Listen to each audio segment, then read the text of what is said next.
अस्सलाम वालेकुम नाज़रीन, प्रोग्राम कराची टुडे और मैं हूं आपका मेज़बान बिलाल खान। आज प्रोग्राम के अंदर सिंध हुकूमत का जो बजट पेश किया गया है, 1477 अरब रुपए का जो बजट पेश किया गया है, उस हवाले से बात की जाएगी कि 13 सालों से सिंध हुकूमत में जो सियासी जमात बरसर इक़्तिदार है वो है पीपल्स पार्टी। 2008 से अगर देखें तो 8 से 13, फिर 13 से 18, फिर 18 के बाद सो ऑन अभी तक इनकी हुकूमत चल रही है। तो बात की जाती है 1477 अरब रुपए, बड़ा अच्छा बजट लगा कि तमाम चीज़ें अच्छा है का राग अलापते रहे, लेकिन उसमें कुछ खामियां भी हैं।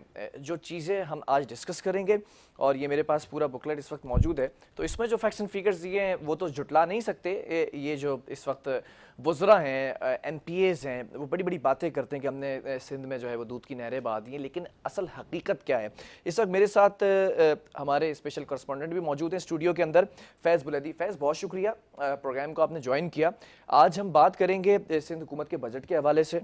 बेसिकली पोस्टमार्टम किया जाएगा कि असल हकीकत क्या है, कि डेवलपमेंट फ़ंड कितना रखा है, NFC फ़ंड कितना है, आपका बजट कितना है, और आपकी जो पुरानी स्कीमें चलती नज़र आ रही हैं और जो नई स्कीमें आपने रखी हैं, स्पेशली इन दी एंड मैं फिर उसको भी डिस्कस करूँगा कि कराची के लिए हमेशा से बात करते हैं CM की। अगर बात की जाए चीफ एग्जीक्यूटिव मुराद अली शाह साहब, जो कि वज़ीर ख़जाना भी हैं, जिन्होंने बजट पेश किया, कहते हैं कराची को हम प्रायोरिटी लिस्ट में रखते हैं। तो क्या चीज़ें हैं बेसिकली कराची के हवाले से? फैज़, मैं शुरू करना चाहूँगा। 1477 अरब रुपए का बजट पेश किया गया, कैसा लग रहा है इस वक्त? अगर हम मजमूई तौर पर बजट को देखें, फैक्ट्स एंड फिगर्स क्या बता रहे हैं? इस वक्त जो बजट पेश हुआ है 1477 अरब रुपए का, उसमें डेवलपमेंट के लिए जो सूबाई ADP है, सूबाई प्रोग्राम है, उसके लिए में 222 अरब रुपए रखे हैं। जो डिस्ट्रिक्ट ADP है उसके लिए 30 अरब रुपए रखे हैं। और जो फॉरेन फंडिंग है, सूबे को जो मिलता है पैसा, वो 71 अरब रुपए है। इस तरह जो PSDP है जो वफाक की तरफ से सूबे को मिलता है प्रोजेक्ट्स की मद में, वो 5 अरब है। तो ये टोटल जो डेवलपमेंट बजट है सूबे का वो कोई 329 अरब है। और इसके अलावा इसमें बहुत ज़्यादा पैसा मुख्तलिफ महकमों के लिए बढ़ाया गया है। महकमा तालीम का बजट जो है उसको पहले से कई गुना बढ़ा दिया गया है। अच्छा। पिछली बार जो महकमा तालीम का बजट था उससे इस बार जो बजट है वो तकरीबन कोई 15 से 20% बढ़ाया गया है। इस है। दफ़ा जो महकमा तालीम स्कूल्स का बजट है वो कोई 277 अरब रुपए है। ठीक है। इसी तरह जो महकमा सेहत है उसका बजट बढ़ाया गया है। पिछली दफ़ा महकमा सेहत का टोटल बजट 140 अरब था, इस दफ़ा 175 अरब रुपए रखा है। इस तरह महकमा लोकल गवर्नमेंट का बजट बढ़ाया गया है। काउंसिल्स, टाउन्स, म्यूनसिपल्स, ये जो KMC वगैरह है, इसके बजट में इजाफा किया है। और ख़ास कर इसमें इस तरह के महकमों का बजट बढ़ाया गया है जिनकी कारकर्दगी निल बटा निल है। छोटे छोटे जो महकमे हैं, तो यही है ना। एग्रीकल्चर है, इरिगेशन है, इस तरह बहाली है। आपने देखा गुज़श्ता साल जब बारिशें हुई तो बहुत सारे जो नाले थे वो उबल पड़े थे। जो नाले हैं उनकी सफाई का काम नहीं कर सके, बहुत सारी खामियां थी। और जब भी बारिशें होती हैं तो पूरा सूबा डूब जाता है, नहरों की सफाई नहीं होती। उसके बावजूद इस बार भी जो इरिगेशन का बजट है वो 21 अरब रुपए रखा है। जो एग्रीकल्चर है उसका तकरीबन 16 अरब रुपए का बजट रखा है। उसके अंदर तकरीबन 3 अरब रुपए की सब्सिडी रखी है, जिसमें 1 अरब रुपए फर्टिलाइज़र के लिए और सीड्स के लिए 1 अरब रुपए, इस तरह कोई 3 अरब रुपए उसके लिए रखे हैं। ये सारा पैसा दोबारा से जो है फेक अकाउंट के थ्रू जेबों में चला जाता है, खर्च नहीं होता। ग्राउंड पर जो पोजीशन है वो आपके सामने है। हर साल ये अरबों रुपए का बजट पेश होता है। 2008 में पीपल्स पार्टी की गवर्नमेंट आई और 2008 के बाद फिर 2013 में पीपल्स पार्टी इक़्तिदार में आई, फिर 2018 में पीपल्स पार्टी को मौका मिला। अब तक जो वज़ीर ख़जाना है मुराद शाह, वो तकरीबन कोई 12वां-13वां बजट पेश कर चुके हैं। ये ट्रिलियन रुपीस अब तक जो है इन कागजात के अंदर, इन किताबों के अंदर, बुक्स के अंदर मौजूद हैं।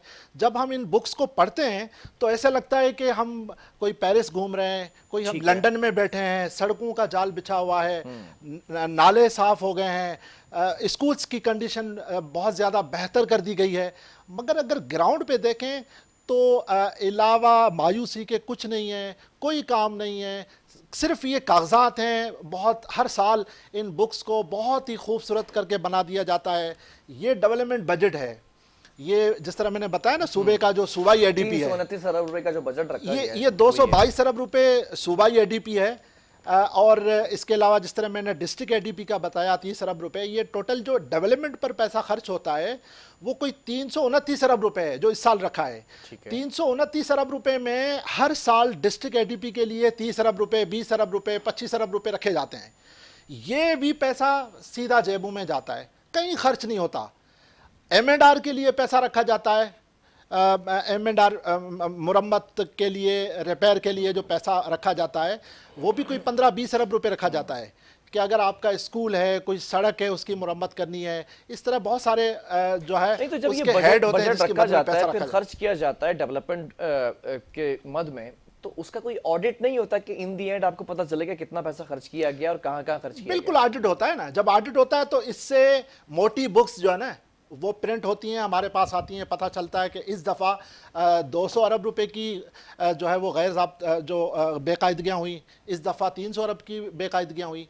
हर साल बजट पेश होता है अरबों रुपए।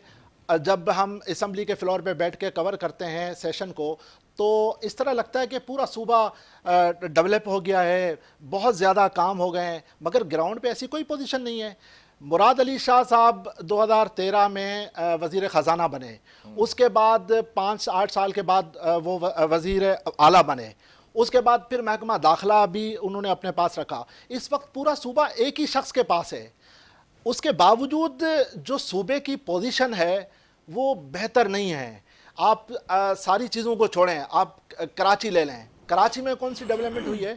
अभी जब सीएम साहब ने स्पीच की, अपनी बजट स्पीच पोस्ट बजट में, उन्होंने बताया कि हमें कहा जाता है कि हमने काम नहीं किया। हमने शार फैसल बनाया, हमने तारिक रोड बनाया, हमने जो है कोरंगी रोड बनाया।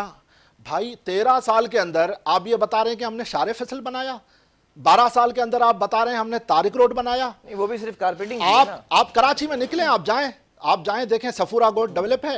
आप जाएं देखें, को तो वजीर साहब ऐसा बता रहे हैं जैसे कि M9 मोटरवे बना दिया। मैं वही कह रहा हूं, आप थोड़ा बाहर निकलें, आप गाजी गोड जाएं, आप मेमन गोड जाएं, सफूरा गोड जाएं, सचल गोड जाएं, वहां देखें, वहां डेवलपमेंट है। इसके अलावा सिर्फ कराची नहीं, कराची से बाहर जाएं, किसी एक ज़िले की मुझे मिसाल दे दें। मुमकिन है कि मैं वहाँ न जा सका हूँ, आप मुझे मिसाल दें, खैरपुर की मिसाल दें, लाड़काने की मिसाल दें, बदीन की मिसाल दें, ठट्टे की मिसाल दें, जैकबाबाद की मिसाल दें, मुझे बताएं कि वहाँ डेवलपमेंट हुई है। कहीं डेवलपमेंट नहीं है, सड़कों का बुरा हाल है, सेवरेज का निज़ाम तबाह है। आप लोकल गवर्नमेंट पे जो है 150 अरब रुपए का बजट रखते हैं हर साल। लोकल काउंसिल जो हैं आपकी TMAs वगैरह, उसके लिए पिछले साल 79 अरब रुपए रखे गए थे। इस दफ़ा उसका बजट बढ़ा के 82 अरब रुपए रखे गए हैं। फिर उसके डेवलपमेंट के लिए 25 अरब रुपए रखे गए हैं। ये पैसा सीधा जेबों में जाता है, कहीं खर्च नहीं होता। आप जाके चेक कर लें, आप किसी भी टाउन का पैसा खर्च होता है, किसी UC का पैसा खर्च होता है, और वहाँ ओवर एम्प्लॉइज हैं। अगर एक बंदे की ज़रूरत है तो 10 बैठे हुए हैं। इस तरह वो तनख्वाहों में जो है ना वो पैसा उसके नाम से निकालते हैं। बड़ा शोर शराबा हुआ कि हमारे पास 4 लाख से ज्यादा एम्प्लॉइज मौजूद हैं सिंध भर में, उनकी तनख्वाहों की मद में कितना पैसा निकल जाता है? जी, इस वक्त जो वज़ीर आला हाउस की अपनी, वज़ीर आला सिंध ने जो अपनी, वज़ीर ख़जाना ने अपनी जो फिगर दी है, उसके मुताबिक कोई 4,93,000 एम्प्लॉई हैं पूरे सूबे के। उसकी जो टोटल सैलरी है वो कोई 400 अरब रुपए है।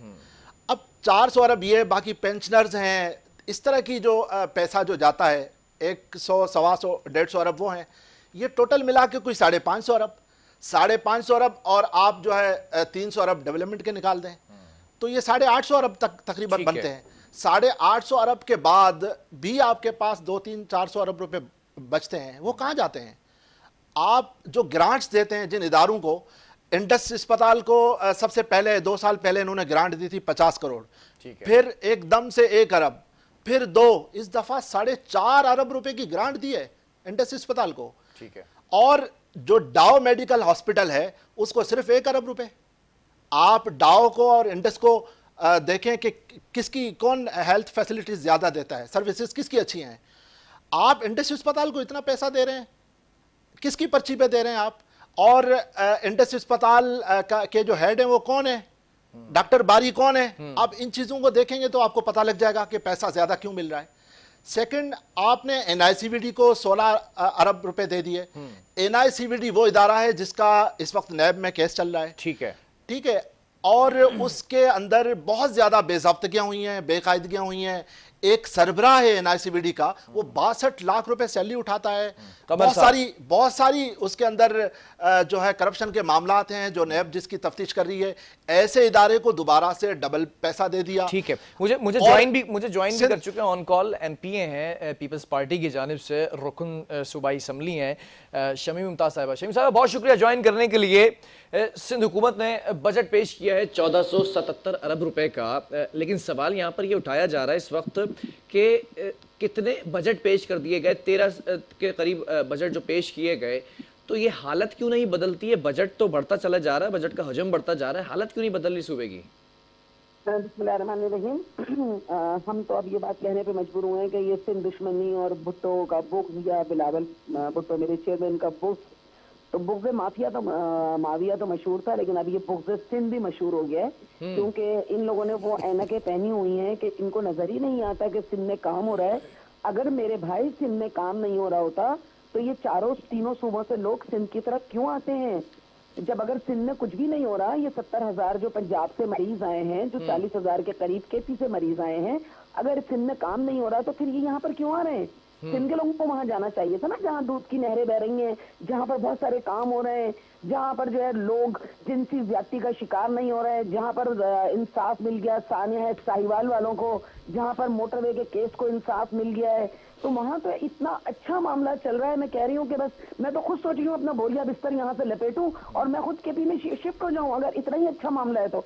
ये जो मुखालिफत करते हैं, ये मुझे जवाब तो दे दें इन बातों का कि सिंध में अगर हमारी हुकूमत 13 साल से है तो कसूर हमारा नहीं, कसूर उन लोगों का है जिन्होंने कभी सिंध को अपना समझा ही नहीं, सिंध को हमेशा अपने से अलग समझा इन्होंने सूबे को। तो अगर हम आ रहे हैं यहाँ पर तो हम सेलेक्टेड नहीं है मेरे भाई, हम इलेक्टेड लोग हैं। अवाम का एतमाद का वोट लेकर हम अपने हाउस में बैठे हुए हैं, जिसका सबूत वो आपके ज़िमनी इंतखाबात हैं जो 8 के करीब पूरे पाकिस्तान में हुए हैं, जिसमें से 7 जो है वो पीटीआई हारी है, एक इंतखाब वो जीती है। अगर इनकी चले मैं थोड़ा सा इसको दूसरी तरफ जा रहा है मामला, हम बजट पे बात करें शमीम साहब। ठीक है, वो जो भी कर रहे हैं उनसे मैं तो सवाल करता हूँ अपने प्रोग्राम के अंदर।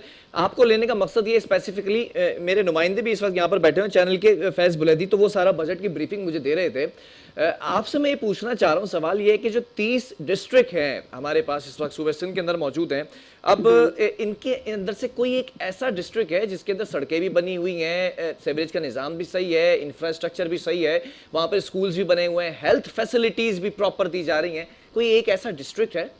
देखिए, हॉस्पिटल की पूरी लिस्ट उठा लें आप, कौन सा डिस्ट्रिक्ट है जहाँ पर जो है वो बेहतरीन सहूलियात फराहम नहीं की जा रही, गंबट से लेके, मिट्टी से लेके, फिर लड़काना से लेके, कहीं जहाँ का भी मुझे नाम गिनवाए। देखिए 30 डिस्ट्रिक्ट है, अगर 30 डिस्ट्रिक्ट में गवर्नमेंट के हॉस्पिटल हैं, ठीक है, हम ये नहीं कह रहे कि 100% दुरुस्त होंगे वो, कहीं ना कहीं कोई ना कोई काली भेड़ें हम में भी मौजूद हैं जो काम नहीं कर रही या करने नहीं दे रही हैं, लेकिन ऐसा नहीं है कि फैसिलिटीज हमारे पास नहीं है। कराची हमारा दारुल खिलाफा है, ज्यादा तवज्जो इसलिए कराची की तरफ है कि कराची एक हब है, मिनी पाकिस्तान है, यहाँ पर लोग आते हैं, तो बजट का बहुत सारा हिस्सा इस मरतबा भी अगर आप उठा के देखें, लोकल गवर्नमेंट का अगर आप पूरा उठा के देखेंगे सिस्टम, तो ज्यादातर स्कीमें हमारे कराची की है, उसमें कराची के भी 6 डिस्ट्रिक्ट है मेरे भाई, ये सब हमारे ही है ना। अच्छा, कराची के लिए 8 अरब रुपए का बजट रखा गया, लेकिन जो स्कीम चल रही है उसके बारे में एक छोटी सी चीज क्लियर करना चाह रहा हूं मैं। ट्रिपल पी के तहत चल रही है, पब्लिक प्राइवेट पार्टनरशिप के तहत, तो फिर उसमें तो एक आटे में नमक के बराबर हिस्सा होता है सूबे का जो खर्च किया जाता है। नहीं, ऐसा नहीं है, 50-50 की बुनियाद पर होता है जब भी पब्लिक प्राइवेट पार्टनरशिप होती है, और कानून है इसका एक मौजूद बाकायदा कि अगर कोई कंपनियां दिलचस्पी लेती हैं, हमारे साथ काम करना चाहती हैं, हम उन्हें अपने साथ ऑन बोर्ड लेते हैं, क्योंकि सारे काम गवर्नमेंट अकेली नहीं कर सकती है जब तक प्राइवेट सेक्टर उसके साथ ना चले। तो ऐसा नहीं है कि हमारा आटे में नमक के बराबर होता है, ये आप कह सकते हैं कि बुक्स में फिगर। अच्छा, मैं फैज से भी थोड़ा सा फिगर्स के ऊपर बात करूं। शहीम साहब, हमारे नुमाइंदे इस वक्त स्टूडियो में मौजूद, फैज बुलैदी, मैं जरा जानना चाहूंगा ट्रिपल पी के तहत क्या हो रहा है इस वक्त? ये triple P public private partnership है, इसमें गवर्नमेंट का शेयर बहुत कम होता है, ठीक है, ज्यादा शेयर ये थर्ड पार्टी का होता है, और इसमें ये बुक्स हैं इनकी, ये खुद सिंध गवर्नमेंट की प्रिंटेड बुक्स हैं, इसके अंदर आप देख लें मिलियन में है, और बाकी जो थर्ड पार्टी है वो बिलियन में उसका पैसा है जो इन प्रोजेक्ट्स पे लग रहा है। और वो कराची के लिए जो प्रोजेक्ट्स हैं 3 से 4, ये तीनों चारों ट्रिपल पी के तहत हैं। जैसे जो जो जो मैडम जिक्र कर रही है इस चीज़ का जी कि अगर पीपल्स पार्टी कहती है, हम नहीं कहते कि आप काम ना करें, बिल्कुल काम करें और होना चाहिए। कराची जो है पीपल्स पार्टी का भी शहर है, पीपल्स पार्टी की भी यहाँ नशिस्तें हैं, पीपल्स पार्टी जीती है अक्सरियत से। हम चाहते हैं कि पीपल्स पार्टी काम करे, मेमन गोट की पोजीशन देखें, गाजी गोट देखें, दीगर जो मारूड़ा गोट है। आप थोड़ा पीछे चले जाएं ना, ये वोटर किसके हैं? ये सारे वोटर पीपल्स पार्टी के हैं। वहाँ कोई डेवलपमेंट नहीं है, सड़कों का बुरा हाल है। और जो बुक्स अगर हम देखते हैं तो ऐसा लगता है कि पूरा सूबा डेवलप हो गया है। अच्छा शमीम साहबा, मैं ज़रा सा आपसे ही सवाल करना चाहूँगा। ये बुक्स मेरे पास मौजूद हैं, साल 2021 से 22 के जो बजट की बुक्स आपके असेंबली में उस दिन दी गई थी, वो हमारे पास यहाँ पर मौजूद हैं। उसमें तो ये PPP के तहत, पब्लिक प्राइवेट पार्टनरशिप के तहत जो काम किया जा रहा है, तो सिंध हुकूमत का शेयर तो मिलियंस के अंदर है और जो थर्ड पार्टी वो बिलियंस के अंदर खर्च कर रही है। तो कराची की अगर बात कर ली जाए, जैसा आप बता रही हैं, तो कराची के अंदर जो प्रोजेक्ट चल रहे हैं PPP के तहत चल रहे हैं, तो फिर सिंध हुकूमत क्या कर रही है इसमें? वो कहाँ खर्च कर रही है? नहीं, सारे नहीं चल रहे हैं। देखिए, जहाँ जहाँ उन्होंने दिलचस्पी ली होगी, अगर हेल्थ के शोबे में ली होगी तो ज़ाहिर है दो तरह काम होता है। या तो उन्होंने बिल्डिंग बनानी होती है, स्ट्रक्चर बनाना होता है, या फिर सैलरीज होती है। तो सिंध गवर्नमेंट के ऊपर जो जोर ज्यादा तवज्जो होती है वो ज्यादातर सैलरीज की होती है, कि अगर वो हमसे हमारा इदारा लेते हैं, लेकिन वो हमारे जो मुलाजिम है वो हमारे सिंध गवर्नमेंट के होते हैं। और आपको पता है हमारे बजट का बहुत बड़ा हिस्सा जो है वो तनख्वाहों में जाता है। 400 अरब के करीब तनख्वाहों में निकल जाता है एक मोहतात अंदाजे के मुताबिक। तो मैंने कहा ना आपसे कि जब पब्लिक प्राइवेट पार्टनरशिप हम करते हैं तो उसमें दो तरह की चीजें होती है ना, कि स्ट्रक्चर उनका है तो ह्यूमन रिसोर्स है वो हमारा है। अगर वो ह्यूमन रिसोर्स रखते हैं तो स्ट्रक्चर हमारा है। तो देखिए, हर एक प्रोजेक्ट का अपना एक तरीका होता है, उसके तहत उसका बजट भी तय होता है। और मैं समझती हूँ कि अगर पब्लिक प्राइवेट पार्टनरशिप के तहत हम काम करते हैं तो हमें एहतसाब की जरूरत नहीं पड़ती है। जो ये लोग कहते हैं करप्शन, क्योंकि जब प्राइवेट इदारा हमारे साथ मिलता है तो ज़ाहिर है हमारा ऑडिट भी होता है, हमारे पैसों का जो है वो सही इस्तेमाल भी वो लोग बता सकते हैं कि हमने किया या नहीं किया। क्योंकि हम तो वैसे ही मशहूर हैं कि जी हम काम नहीं करते हैं, या हमारा पैसा जो है करप्शन की नजर हो जाता है। अच्छा, करप्शन की आपने बात की तो बहुत से ऐसे अफसरान भी हैं, मुझे अच्छा, मैं फिगर भी बताइए, 100 अरब के करीब पैसा वापस भी कर चुके हैं, लेकिन ये थोड़ी सी चोरी वापस की है इन्होंने। जो पूरा पैसा चुराते हैं, करप्शन करते हैं, एक्सेप्ट किया है नैब के अंदर अफसरान ने कि भाई हमने किया है, कन्फेस किया है, तो उनसे पूरा पैसा क्यों नहीं निकलवाया जाता और फिर भी वो बैठे हुए होते हैं? तो भाई ये तो नैब जाने ना, ये मैं क्या जवाब दूंगी। अच्छा, नैब जवाब दे के थोड़ा पैसा लेके क्यों छोड़ देती है नैब? अगर उन्होंने इकरार किया है और वो अपना पैसा दे भी रहे हैं, फुली बार्गेनिंग का अच्छा, एक नैब से सवाल करें कि वो थोड़ा पैसा क्यों लेके छोड़ते हैं, आपसे सवाल ना करें कि ये करप्शन कर क्यों रहे थे ये अफसरान? ये करप्शन अगर वो उनकी पकड़ी गई है करप्शन, तो जाहिर है इसके लिए हमारे यहाँ कोई ना कोई एहतसाब का इदारा मौजूद है जो एहतसाब करेगा। और इन अफसरान को जो है उनके करार वाकई उनको सजा भी मिलनी चाहिए। नहीं मिली है तो मिलनी चाहिए। मैं कभी भी हिमायत नहीं करूंगी ऐसे किसी अफसर की जो कि अगर करप्ट साबित हो गया है और वो फिर भी बैठा हुआ है, तो मैं कम से कम उसकी हिमायत नहीं करूंगी। अगर मेरे इख्तियार में हो तो मैं फौरी तौर पर फैज, अभी ऐसे अफसरान बैठे हुए जो करप्ट साबित हो चुके हैं लेकिन फिर भी काम कर रहे हैं? बिल्कुल, तकरीबन जो बैठे हुए हैं अक्सरियत उनकी है। मैं मैडम मेरे लिए मोहतरम है, मैं उनको एक फिगर अलग होता है मेरे भाई, साबित करना अलग होता है। कहने को तो मेरे को चेयरमैन ने 12-13 साल जेल में गुजार दिए इल्जाम के ऊपर, क्या कोई इल्जाम साबित हो गया क्या? अच्छा, ये वो अफसरान जो बैठे हुए हैं कहीं उनके मुकदमात चल रहे होंगे, अगर वो साबित हो जाते हैं और फिर वो मौजूद रहते हैं तो बिल्कुल हक बजानी में आप बात करने में। लेकिन इल्जाम में, मुजरिम में और मुलजिम में फर्क होता है। अच्छा, जिन्होंने प्ली बार्गेन के तहत जो आकर बैठे हैं वो तो साबित हो गया ना फिर किए करप्शन, वो भी बैठे हुए। नहीं तो कानून क्यों बनाया फिर कोर्ट ने? अगर जिसने भी बनाया ये कानून क्यों बनाया फिर प्ली बार्गेन का? नहीं बनाना चाहिए था ना। कानून है, कोई भी फायदा उठा सकता है उससे। अगर वो फायदा उठा रहे हैं तो कानून मौजूद है तो उससे फायदा उठा रहे हैं ना वो। ठीक है। अच्छा मैडम, हम ये कह रहे हैं कि ठीक है, आप कह रहे हैं कि हम काम कर रहे हैं, चलो ठीक है, हम मानते हैं कि अगर आप काम कर रहे हैं। ये जो पैसा नैब ने रिटर्न किया है चीफ सेक्रेटरी सिंध को, ये गंदम चोरी जो स्कैंडल था उसमें 10 अरब रुपए वापस किए चीफ सेक्रेटरी को नैब की जानिब से। इसी तरह रोशन सिंध प्रोग्राम लाया गया था, ठीक है, ये 22 करोड़ 70 लाख रुपए ये रिटर्न किया, इसका चेक दिया है चीफ सेक्रेटरी को नैब की जानिब से। इसी तरह जाली अकाउंट्स के हवाले से 23 अरब रुपए रिटर्न हुए हैं। चीनी करप्शन के हवाले से 10 अरब रुपए, PSO करप्शन 1 अरब 27 करोड़, और मंजूर कादर कोई 100 अरब रुपए बनते हैं। मंजूर कादिर काका 1 अरब रुपए। ये वो अफसरान हैं जिन्होंने एक्सेप्ट किया है और उन्होंने ये पैसा रिटर्न किया है और नैब ने उसका कुछ हिस्सा सूबे को वापस दिया है। और ये टोटल जो अमाउंट बन रहा है ये कुछ 47 अरब रुपए है। ठीक है। ये गुज़श्ता तकरीबन ये जो फिगर मैं बता रहा हूँ ये 18 से 21 तक है, 3-4 साल का है। तो 3-4 साल में ये तकरीबन 47 अरब रुपए वो पैसा जो करप्शन की नज़र हुआ वो नैब ने रिटर्न किया है सूबे को। तो अगर काम हो रहा है तो फिर ये अरबों रुपए जो रिटर्न हो रहे हैं, नैब जो केस चला रहा है और केस चलाने के बाद ये अफसरान एक्सेप्ट कर रहे हैं कि हाँ हमने करप्शन की, और उसके बाद ये पैसा वापस भी हो रहा है, इतना सारा पैसा, इसका मतलब कि पैसा लग कम रहा है, करप्शन ज़्यादा हो जी रही है। शमी साहब क्या कहेंगी इस पे? मैं तो वही अपना दोबारा जुमला दोहराऊंगी कि अगर वो मुजरिम थे तो उन्होंने पुलिस बार्गेन नैब ने क्यों कबूल की और उनको क्यों छोड़ दिया? नहीं छोड़ना चाहिए था फिर उन्हें। अच्छा, मैं तो तो फिर उसको ये जुमला बोलूंगी ना, दोबारा इसका मतलब है वो इदारा जो उनको पकड़ रहा है और उनसे पैसे वसूल कर रहा है वो खुद भी कहीं ना कहीं करप्शन कर रहा है। फिर इसका नहीं, वो मतलब तो पैसे पकड़ के चीफ सेक्रेटरी को दे रहे ना, चेक दिए चीफ सेक्रेटरी को, अभी तो आपको सारी फिगर्स बताएं। तो उसने पैसे क्यों लिए? उसने मुजरिम को गिरफ्तार क्यों नहीं करवाया? पुलिस बार्गेनिंग का कानून क्यों बनाया आप लोगों ने? बनाया इसीलिए कि आप उनको फिर सपोर्ट कर रहे हैं ना लोगों को। अगर मैं मुझसे नहीं तो फिर ऐसे करप्ट अफसरान फिर दोबारा क्यों लाए जाते हैं आपकी सवाल हुकूमतों हम में? पूछ लेंगे। आपका सवाल मैंने नोट कर लिया अपने पास, ये मैं ये पूछ तो लूंगी।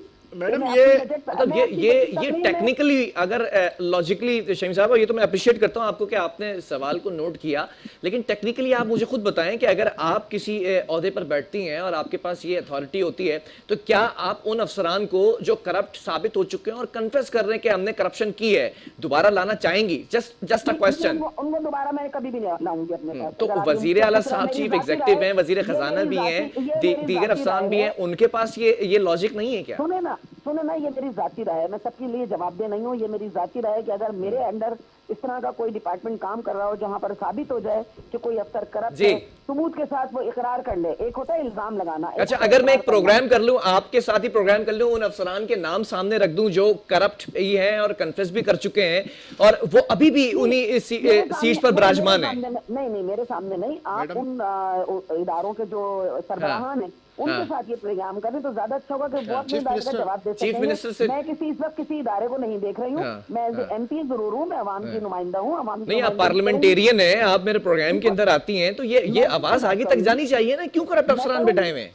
मैंने कहा ना कि मैं करूंगी ये बात, मुझे जहां ठीक मौका है। मिलेगा आप मुझे नाम ठीक भिजवा है। दें, वो मैं उनके लिए बात करूंगी। चलें। लेकिन मैं किसी इदारे को हेड नहीं कर रही हूँ, इसलिए मेरा इख्तियार नहीं है कि मैं किसी को निकालूं या मैं रखूं। ठीक है, चलें, बहुत शुक्रिया शमीम साहब, आपने प्रोग्राम के लिए वक्त दिया। एटलीस्ट फैज, मैं एक बात, एक अच्छी डेवलपमेंट यहाँ पर ये देख रहा हूँ कि अगर इन जो सूबाई असम्बली के रुकन हैं उनके पास कोई जवाब ना हो तो एटलीस्ट एक्सेप्ट कर लेते हैं, विच इज गुड। एक्सेप्ट कर लिया कि भाई करप्ट अफसरान हैं, लेकिन क्यों बैठे हुए वो उनका इख्तियार नहीं है, वो कुछ नहीं कर सकती हैं अगर वो देख भी रही हैं अपने सामने। देखिए, मसला ये है कि मैडम को मैं पर्सनली जानता हूँ और बहुत अच्छी मैडम जो अखलाकी हवाले से वैसे पीपल्स पार्टी की सीनियर कारकुन है, मैं उसको जानता हूँ। मगर ये कि जिस तरह जो आप बात कर रहे हैं ना, ये पावर तो मिनिस्टर के पास भी नहीं ठीक है।